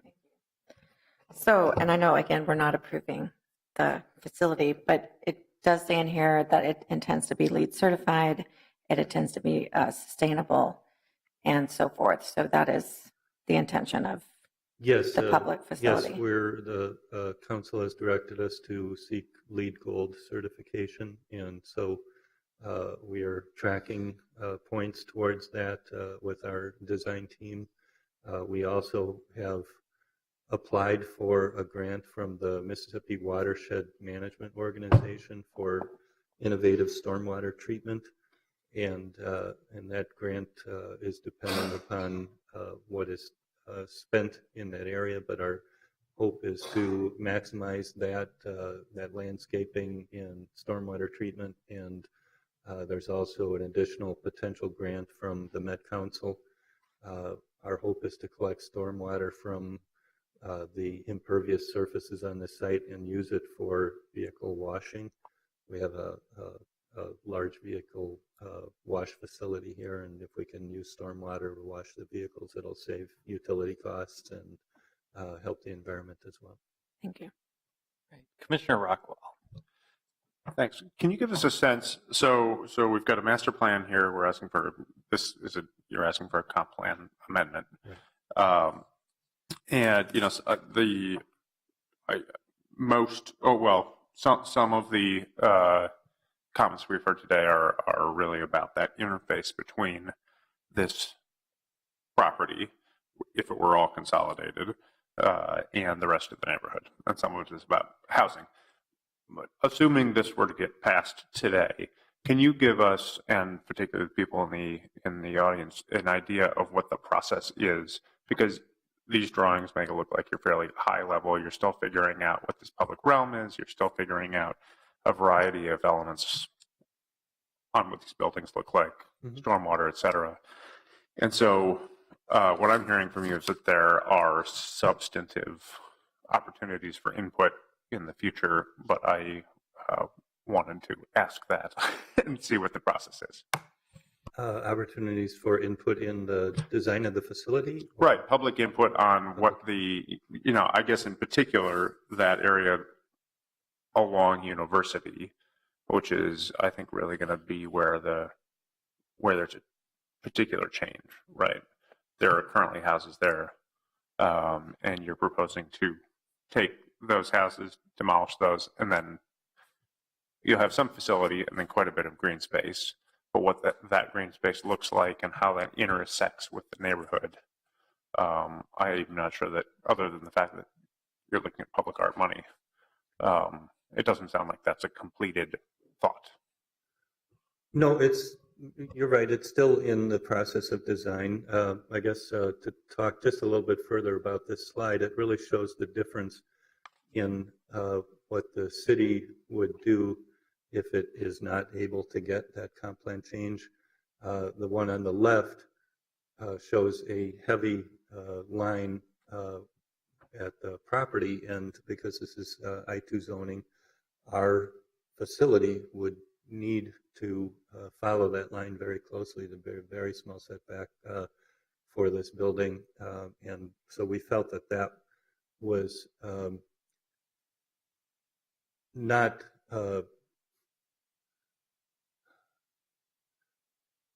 we felt that that would not be desirable for the owners of those properties. They're almost all rental properties, and so from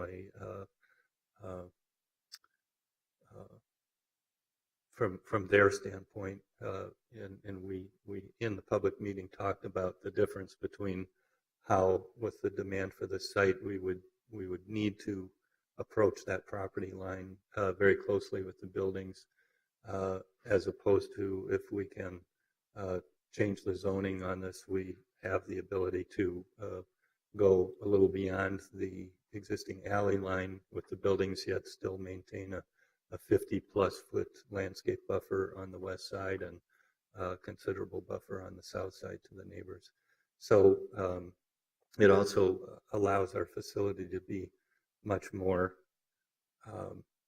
safe because we are able to circulate within the site more safely with the internal traffic.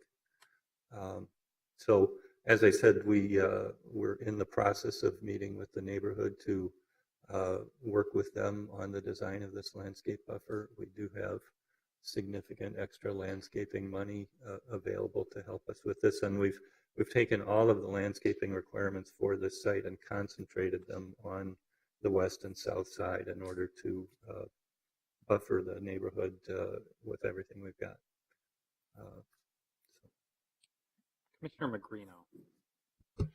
Hi. Easy one. Was this kind of generally the maintenance facility that was originally planned to go sort of in the vicinity of Lake and Hiawatha? Was it moved here, or is this been in the works for a while? The facility at Lake and Hiawatha is a concurrent project. There we are moving the East Yards Water Department on Hennepin to that location, along with some other municipal needs. We acquired the Roof Depot property for that purpose, and we're working on master planning for that site as well, but this is for other municipal needs, primarily public works. Okay. And second question, and maybe Ms. Souther knows, do we know what the industrial buildings on the rest of the site are currently being used for? Is it just a transfer station or warehousing? Or the existing buildings are abandoned. They're warehouse buildings. It was a warehouse office. It was, and we've been using them for miscellaneous public works storage, and we've leased some of the site out for truck trailer storage just to help carry the maintenance costs of the site. So that lease is actually up, so most of those trucks are gone. And the storage has been cleared out because the intent, and getting to the question about schedule, the intent is to demolish that existing building complex this fall, and then construction would start on this new facility in the spring of 2018. Can you help us understand which existing facilities this one is replacing? I understand the one on Washington Street, which I believe was outlined. Are there others that this facility would be replacing? Well, it's viewed as a storage and maintenance facility for primarily large vehicles, but not entirely large vehicles. Transportation maintenance and repair has a wide variety of vehicles that would be housed there, both inside and outside. Other city large vehicles would be potentially stored and maintained there. We have 9 maintenance bays in planning.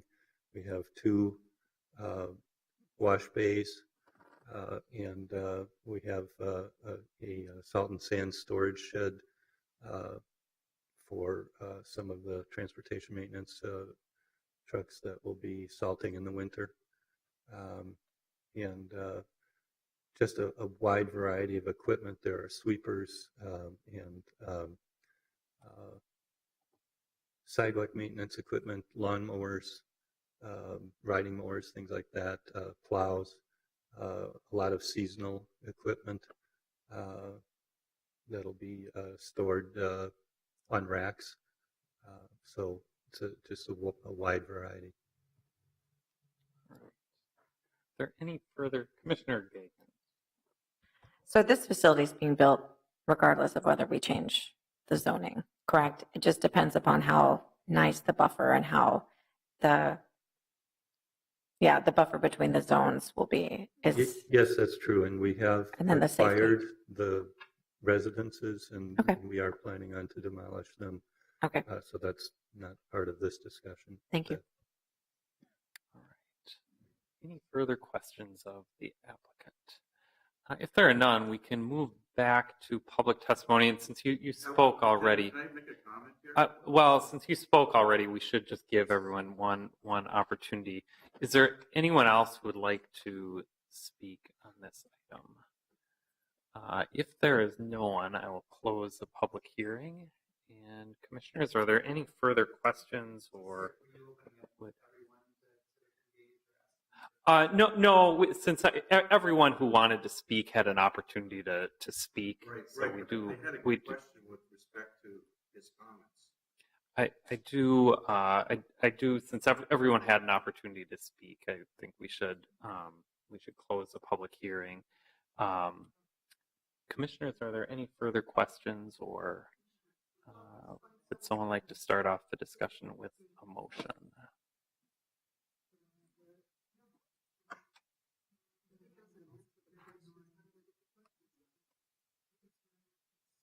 All right, Commissioner Sweezy. I'll make a motion. I will move staff recommendation A, approval of the future land use map amendment. All right, we have a motion to approve the future land use map amendment. Is there a second? A motion and a second. Any discussion? Any discussion? Commissioner Magrino. I'll just say, I think a number of the folks who testified today mentioned the loss of some of the housing on the site, and that it's relatively affordable, which I think is a pretty fair point to bring up. And so I sense that this is probably going to pass. And so I guess I would encourage staff and also even the neighbors, there might be some potential to think creatively about this site rather than maybe leaving a substantial berm, even if it is landscaped well. There maybe are some other things that we can do with the site. If it has the transitional industrial designation and it's zoned industrial, we could maybe add like the industrial living overlay and maybe see if we can be a little bit creative about replacing some of the housing here. Maybe not immediately, but build in the building in a certain way that we could add units to it.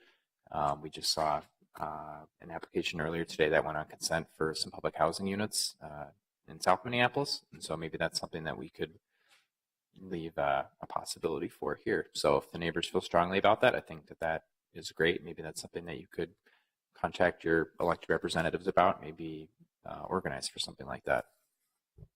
And I should mention too, if there are some additional questions, I think the city staff would be happy to answer those for you. I also want to say, as Commissioner Rockwell suggested earlier, you know, this process in terms of design of the actual facility is still not all that far along. I do think there are still some opportunities for input and some opportunities to refine those plans. In general, you know, I certainly can empathize and find it frustrating to lose affordable housing units.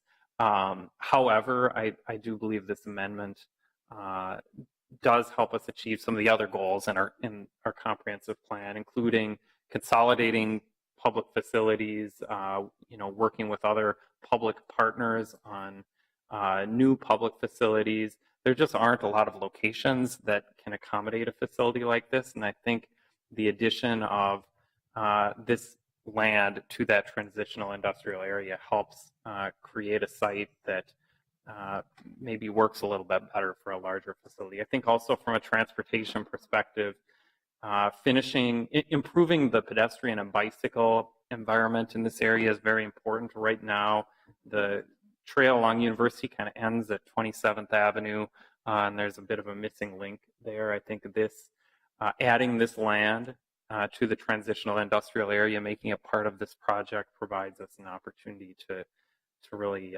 make that a better pedestrian and bicycle facility as well. So if there's no further discussion, we have a motion and a second. Clerk, please call the roll. Gagnon? Aye. Kranzer? Aye. Magrino? Aye. Rockwell? Aye. Squeezy? Aye. Breland? Aye. 6-0. And that motion carries. That concludes our discussion on item 9. Also concludes our meeting for today. We have committee of the whole on Thursday, and our next meeting is August 14th, and we are adjourned. Thank you. I don't know. I just